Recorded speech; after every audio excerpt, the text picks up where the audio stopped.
Welcome to the Moss Report with your host, Dr. Ralph W. Moss. Hi, this is Ralph Moss with this week's edition of the Moss Report podcast.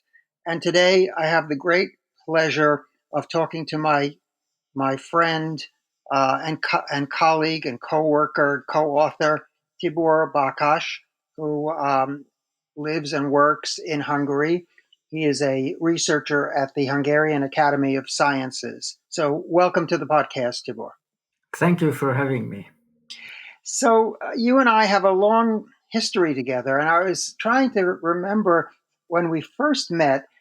I think that you came to my house. I was living in Brooklyn at that time, and you were with Eva Shatari, the wife and co-discoverer, I guess you'd say, of the Newcastle disease virus vaccine for cancer. Do you recall that?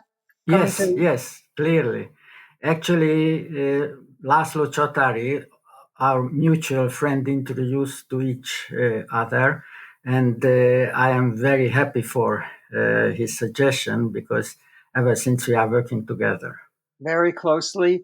And I see, looking at PubMed, the database of scientific journal articles, our first publication together was in 1999, but our listeners may or may not know that I wrote a biography of Albert St. Georgi, who was the Nobel laureate who discovered the nature of vitamin C, ascorbic acid. And you then undertook the translation of that, and for which I'm eternally grateful, into Hungarian. And actually, I think the book had more success in Hungary than it did in the United States, although it had a lot of critical success in the United States, but in terms of sales and popularity. And so that took a while. We were working on that. But our first publication together was 1999, and that was something that we did, something of great mutual interest to us, and it was called Beneficial Treatment of Patients with Advanced Cancer Using a Newcastle Disease Virus Vaccine. The first author was Dr. Shatari, as we said, and then you were the senior author, and then we also had several co-authors, including Joseph Boit, who was and is a professor of complementary medicine at the University of Cologne. And this was, I think, the first time that the scientific world got to see a case series of patients with very advanced different types of cancer who were cured, I guess, or greatly benefited by this very, very unconventional treatment. So I wonder if you could talk a little bit about that, not just about the paper, but about your involvement with the Shataris and with the whole topic of Newcastle disease virus vaccine and other animal virus vaccines. Yes. I met László and Eva Csatari when they visited the National Oncology Institute, and then in Budapest, yes. And then I started to look in his work, which was then absolutely unknown to the medical world. And he suggested first I should read, and then when I saw his paper about this case reports, and then also a clinical trial about advanced cancer patient, then it was so impressive that I started to read and try to find out what could be the reason for such success. And it was apparent that this is a bird virus, and it is not pathogenic to people. And László Csatari first condition was based on the nil nocere, do no harm to patients, that he was experimenting with several viruses, bird viruses, which was known not to harm people. And his idea was that cancer actually is caused by a virus, which was not true. But he thought that if he uses another virus, like the Newcastle disease virus, due to the viral interference, he will actually treat and cure cancer. So this is the Yes, idea, the old idea of interference, which gave its name to the drug interferon, that one virus could knock out another virus, basically. yes. And but this time, Lotzi was very lucky because the Newcastle disease virus has a peculiar capacity that it replicates much better in cancer cells than in normal cells. Mm-hmm. And this is actually, in a way, the perfect cancer therapy because it kills only the cancer cell while not make any collateral damage. And I think the first, perhaps, major impact of Lotzi work was when he started to treat a glioblastoma patient. Glioblastoma is a brain tumor, and I think not one of the worst tumor of all tumors, not just brain tumors, but every tumor, because it is resistant to chemotherapy, to radiotherapy, of course, surgery, because it will start again after the surgery. And the average survival is 1.5 years after the diagnosis. Yeah. And he treated a patient. He was a Russian boy, then 14 years old. And he exhausted every therapy. When the Newcastle disease virus therapy started, he was in wheelchair. His Karnofsky score, which is about the well-being of the patient, was very low. The only therapy he got was anticonvulsive treatment because of continuous convulsive attacks. And then the patient got the virus in high doses intravenously every day.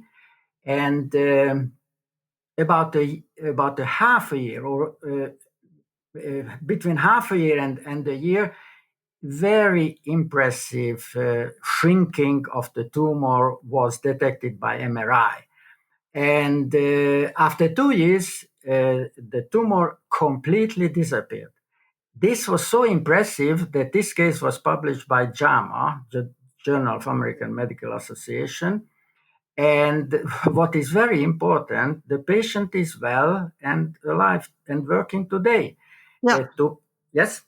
Yes, I met him. Yes. And I keep in touch with him via email. And when I was in Jerusalem, I met him. In my best knowledge, this is the world record of cancer because, to my knowledge, no advanced glioblastoma patient was ever cured, except this one.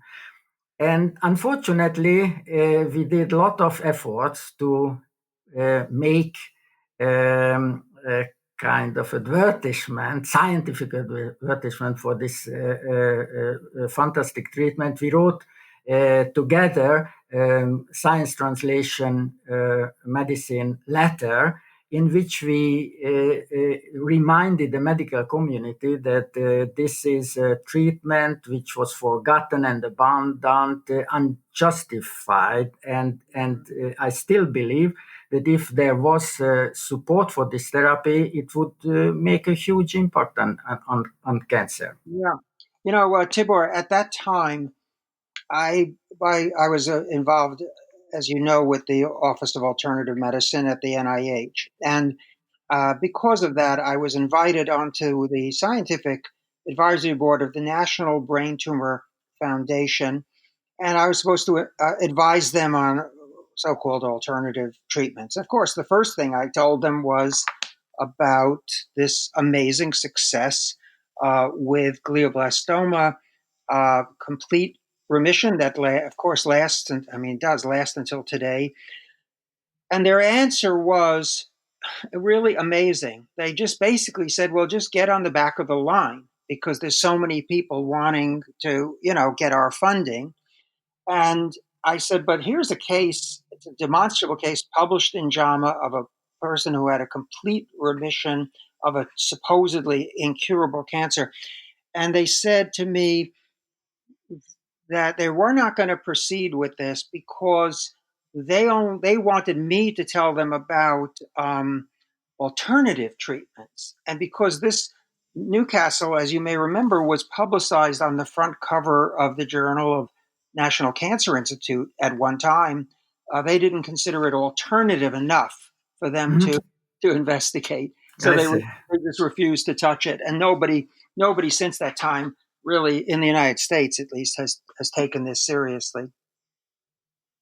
It's a pity because it is a fantastic possibility, but fortunately, today Newcastle disease virus treatment comes into forefront in combination with checkpoint inhibitors. So I think there will be a revival, and perhaps the second run, in combination with checkpoint inhibitors within immunotherapy, Newcastle disease viral treatment will be able to prove that this is really an effective and safe therapy. And I think what you're referring to are the two papers that were published by maybe what you'd say the two leading proponents of immune checkpoint inhibitor therapy in the United States, Jim Allison and Jed Walchuk at Memorial Sloan Kettering, and Jim Allison at MD Anderson, where, very surprising to us, they recommended or advocated for the combined use of immune checkpoint inhibitors, which is an FDA-approved treatment, with, of all things, Newcastle disease virus vaccine. It just came out of left field. Nobody knew really why they were talking about Newcastle when it had been neglected for 20 years. But obviously, sometimes maybe your papers that you think have just fallen into the wastebasket turn out years later to have some, positive effect. So I think I agree with you. Newcastle no treatment by itself is going to be a quote unquote the cure for cancer, but sometimes treatments can work very well together, which is sort of a way for me to segue into the next topic of discussion, which is the immune checkpoint inhibitors, which not all of our listeners are familiar with. So maybe you want to give sort of a short description of what that means, what's included in that category, and what the rationale is for that new class of drugs. Yes. So the checkpoint inhibitors, actually antibodies, which are directed against specific receptors on the immune cells. And actually, they are, so to say, the gas pedal and the brake pedal of the cells.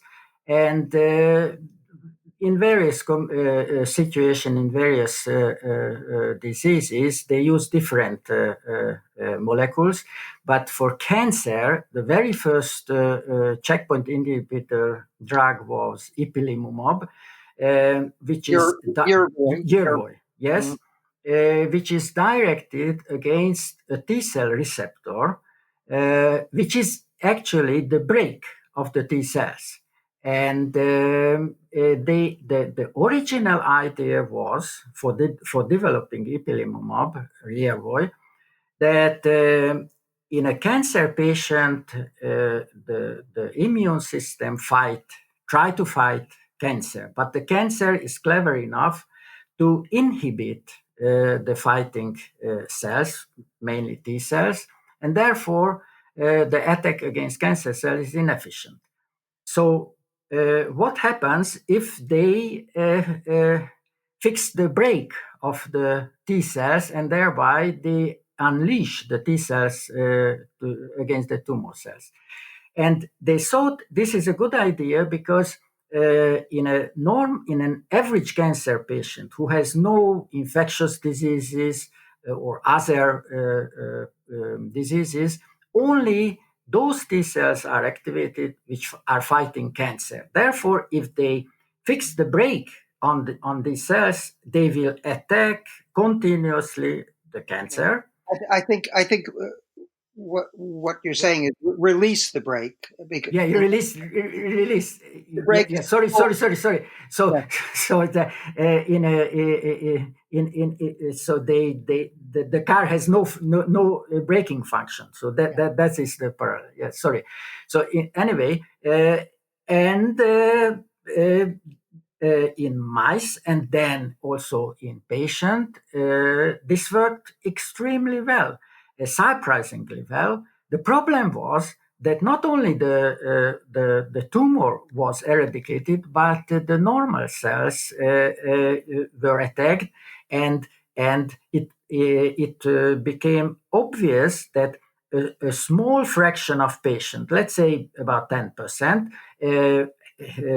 demonstrated objective response in this therapy, while 70% or more had various so-called immune-related adverse events, which is in plain English autoimmune toxicity, because the cells not only attack the tumor, but they attack the whole cells, and this is until today a huge problem and actually the Achilles heel of immune therapy. Yes. So, in other words, when you unleash, I'm just paraphrasing, but when you unleash the immune system like that, I've made the analogy like you have a vicious dog and the dog is on a leash. Now somebody breaks into your house, you unleash the dog, and that dog could go and attack the invader, but it also can then turn around and attack you, or Exactly. you instead of attacking the invader. So our immune Exactly. a little bit like that vicious dog. We know that we see this with COVID, that the overreaction of the immune system can be as big a problem as the initial problem. So the Exactly. control and the modulation of the immune system is the key. But I want you to also talk, Tibor, about what we raised in several of our articles, journal articles, starting in 2012, which when we talked about ipilimumab or Yervoy and the TGN 1412 catastrophe, and people took us to task. Some people took us to task for writing in immunobiology about using the word catastrophe in reference to what was then the hottest new drug, in 50 Yes. years. But we had our reasons, right, for using that. Yes. I wanted to explain what that was. Yes. So again, we have to go back the original idea, which stated that in a cancer patient, the T cells which attack the tumor are specific for cancer, and these are the only cells which are influenced by Yervoy, the drug. From the huge number of patients with autoimmune toxicity, this dogma could not be accepted because that was just not true. So therefore, the question was why this happened, and we were the first to suggest it that Yervoy switches off the brake not only on cancer-specific T cells, but all other T cells, and it unleashes pan T cell attack when all the T cells in the body became aggressive, and attacks everything what they surround them. So the host cells. There is practically no organ which are not attacked in one way or another in the immune checkpoint during the immune checkpoint therapy. If you look yes? at the articles about the side effects, the so-called IRAEs or immune-related adverse events that have been published, some of these go on for 60, 65 pages of description of the side effects of these drugs, which can affect any organ, basically, anywhere that there is an organ of the body, anywhere the T cells go, which is almost everywhere, you can be unleashing them to attack normal tissue as well as cancer tissue, and so, to such a degree that, if you remember, more people died of the side effects of Yervoy in the first clinical trial than had complete responses to the Yes, treatment. exactly. In fact, one in the seminal Hody paper, which was published by the New England Journal of Medicine in 2010, and based on which was Yervoy registered, there was one complete response out of 405 patients, whereas 14 patients died of immune-related adverse events. So, as I said, since then, the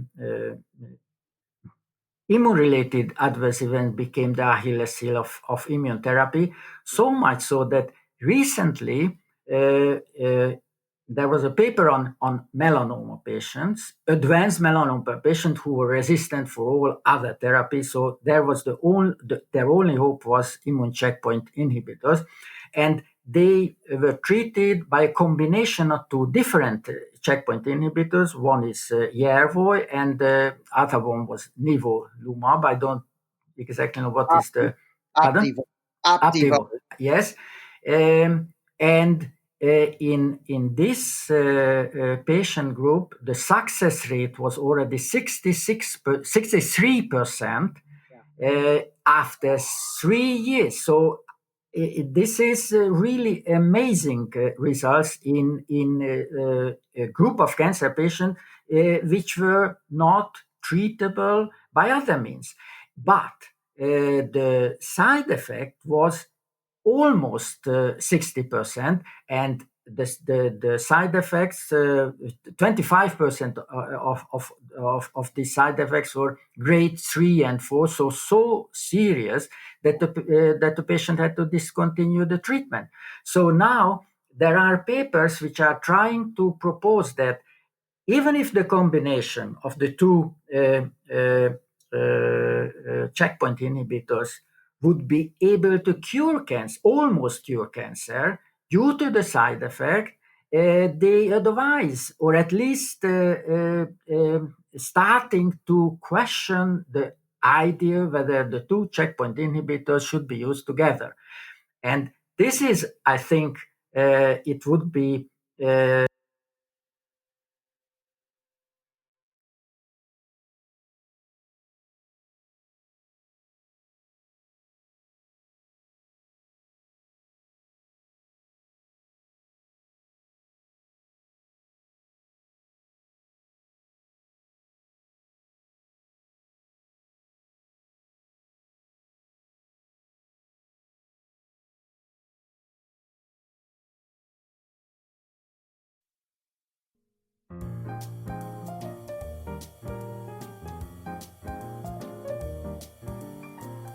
We would like to take a moment to thank our Patreon subscribers for helping to make this program possible. If you would like to have access to exclusive content, including transcriptions, episode recaps, and special offers, become a patron today at patreon.com/mossreports. Yeah, and this is where the really brilliant insight came, because in 2012, I know we also published a paper with Jay Marishi and Dr. Szabo in pharmacological research, mostly your effort, I would say. And the title of the paper was "Interesting Possibilities to improve the safety and efficacy of ipilimumab or Yervoy. A nice title there. Because the possibilities were more than just interesting, they were kind of earth-shaking. But I think this set the stage when we did that paper. And again, I think this was, I had very little to do with this. Really was your brilliant thinking that came up with this in conjunction with the papers coming out of MD Anderson, the home institution for James P. Allison, showing that low doses of immune checkpoint inhibitors worked as well, if not better, than high doses. In other words, put it in medical terms, there was no real dose response curve with these drugs. It was more like an on-off switch, and small amounts of these drugs, especially when given in combination with the drugs that were then approved in 2014 and 2015, had similar results. In fact, maybe even a little better results at a fraction of the dose. And this we mulled this over for a long time, right, Tibor? Yes. And then the next thing obviously was, well, could there be somebody who would give patients low dose? These drugs were now approved by 2015. 3 or 4 of them had been approved. Was there anybody looking around who would and could give low dose immune checkpoint inhibitors to patients? And your original suggestion was really low dose. I think you said give a tenth of a dose or something. Yes. But the logical person, the obvious person, was Ralph Kleef, who was then in Vienna. And then because of our mutual friendships, you went to see him. And I think that was in January or something of 2015. 15 or 16, yes, 16 perhaps, yes. I think 2015, and you went and spent some days there with him. And from that came the protocol that Ralph Kleef developed, which was sort of putting the the low dose immune checkpoint inhibitors into the context of his already existing quote unquote holistic treatment program, which was centered around the use of low dose interleukin 2 and hypothermia or heat therapy. And this has now resulted in 2 papers, one in 2018 that we did with him as first author. We've had 6 authors on that one, but more importantly, that was just one patient.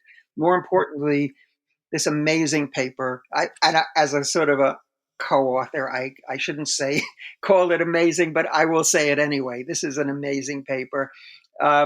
It published just a short while ago, November 5th of 2020, and the title is Low Dose Ipilimumab, which is Yervoy, plus nivolumab, which is Opdivo, combined with interleukin 2 and hypothermia in cancer patients with advanced disease. It's a case series of 131 stage 4 cancers, retrospective study of a single institution. There are 10 authors on the paper, Kleef being the first author and you being the senior author on that. And it was published in Cancer Immunology, Immunotherapy, one of the leading immunotherapy journals in the world, with the editor-in-chief from the Mayo, prominent doctor at the Mayo Clinic. So, it sort of has hit the big time in a way. And I looked this morning and I see that there's a large number, I don't have it in front of me, but a large number of other people have already downloaded and cited this paper. So it's starting to have some effect in the world. And I would like you to please describe this for the listeners and talk a little bit about what you see as the significance of this paper. Yes, where I started with a personal note, because it was really your idea that I should meet Ralph Kleef in Vienna. And I went. We had a very interesting conversation. It's about an hour. And he asked me my opinion about checkpoint inhibitors, which was then not yet overall used. And I said, look, Ralph, this is a very good opportunity, provided you will use it in a much lower dose because of the side effects. So, and since Ralph own protocol contained a combination of immune therapy, which consisted several T cell activating modalities, I thought if he included in this protocol a very low dose, off-label low dose, combination of ipilimumab and nivolumab, perhaps it will make some difference. And also very important that while the registered dose makes enormous side effects, often life-threatening side effects, when you lower the dose and use it off-label, that is medically not acceptable. So that is a problem. But still, Ralph had the temerity and went ahead. But it almost after a year, I heard nothing about Ralph. Then he called me and he said, Tibor, look, we have to meet because what happened, you won't believe it. And he came to Budapest. We met in a restaurant. He said that, Ralph, Tibor, I treated cancer patients, advanced cancer patients for more than 20 years. I had more than 10,000 patients with my conventional protocol. I could help them. I could improve their quality of life. So several ways the conventional therapy helped the patient, but no one was cured. And when I first used this low dose combination in combination with my routine protocol, this was a triple negative breast cancer patient. For the audience, it is, in plain English, this is the worst kind of breast cancer ever. And this patient already had multiple lung metastases. So her lung was so full of metastases that she couldn't walk up the stairs because short of breath. Yeah. And and after 3 to 4 months therapy, the lung completely cleared, and the patient was practically cleared from all cancer symptoms. And the patient, after the therapy, lived 27 months without any recurrence. And then, unfortunately, she died. But this was unprecedented. And then Ralph started to work on and fine-tune this therapy. And then he treated 131 patients, which was, as you said, published. And what is very important, that these are non-selected stage 4 cancer patients, and the success rate was at 12 months 66%, with side effect, immune-related adverse event side effect profile with 8.4%, unheard of. So, and also the grade 4 was 2.29%. Yes, and no deaths.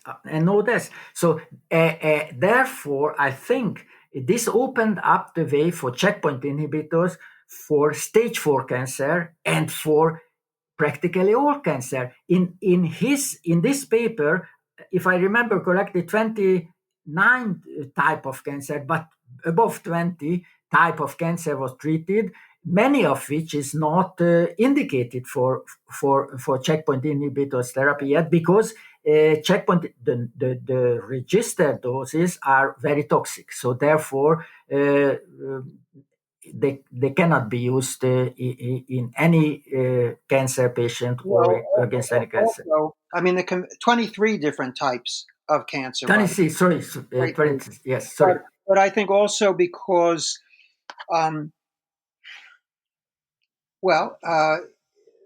it's easy to compile a list of what's believed to be the cancers that that this type of treatment is effective for. It's basically the list of the highly mutated cancers. So there's a close connection between the number of mutations in the cancer and the activity of the immune checkpoint inhibitor therapy, because those cancers are more visible to the immune system to begin with, more likely to already be infiltrated by the lymphocytes, and that would be melanoma, lung cancer, bladder, esophagus, colorectum, so forth. But for the other kinds of cancer, the assumption is that, well, if they're not so-called hot tumors, meaning that they are not already infiltrated by the white blood cells, this kind of immunotherapy won't work. But I think what they're not counting on is, what I think is happening is that the other parts of Cleef's treatment, namely the hypothermia, heat therapy, and the interleukin-2, are changing the nature of the cancers that are there and making them more susceptible to the immune checkpoint drugs. I don't think we really know that as a fact, but that's what it seems to be.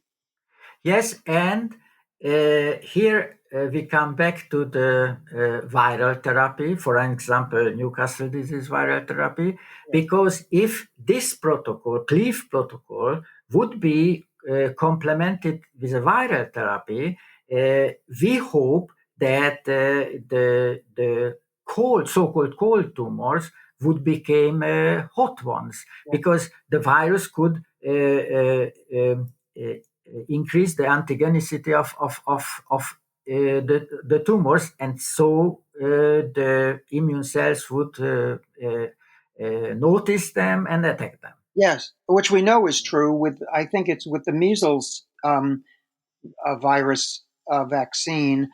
We know with other viruses that they do pop out of the cell surface of the cancer cells. So this has been proven, and I think the assumption is the same thing is happening with Newcastle. So yes, there is a tremendous potential for these kinds of treatments that you've been working on and I've been working on for decades now. But I think we can now sort of see the light at the end of the tunnel. When I talked to Jim Allison last year in the interview that I did for our film Immunotherapy, The Battle Within, he agreed that there is a prospect now of being able to extend these fantastic results in melanoma to other cancers. That's sort of the key, isn't it? I mean, and lowering the toxicity. Of course, the drug companies don't want that. That's a whole other subject. But maybe now we're poised with Cleef's move to your home city of Budapest. Maybe poised to really make a big leap forward in treatment. Do you feel that way?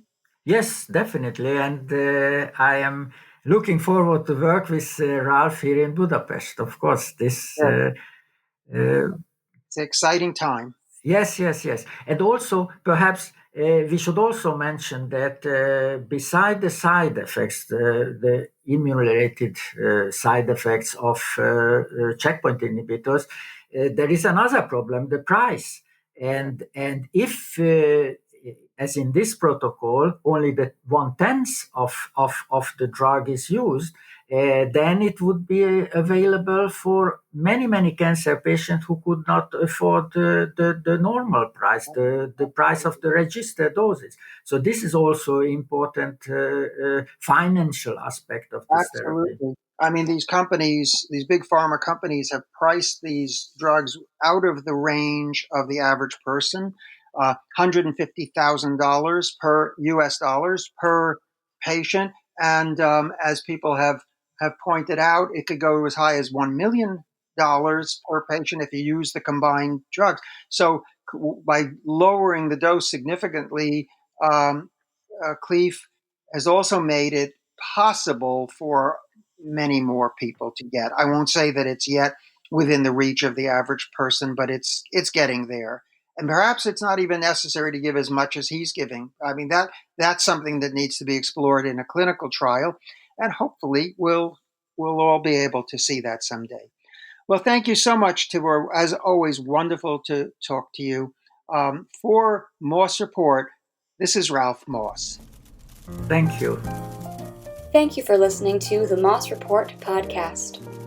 Hosted by Dr. Ralph Moss and produced by Rachel Moss, this podcast is a production of Moss Reports. It has been made possible in part by our supporters on Patreon.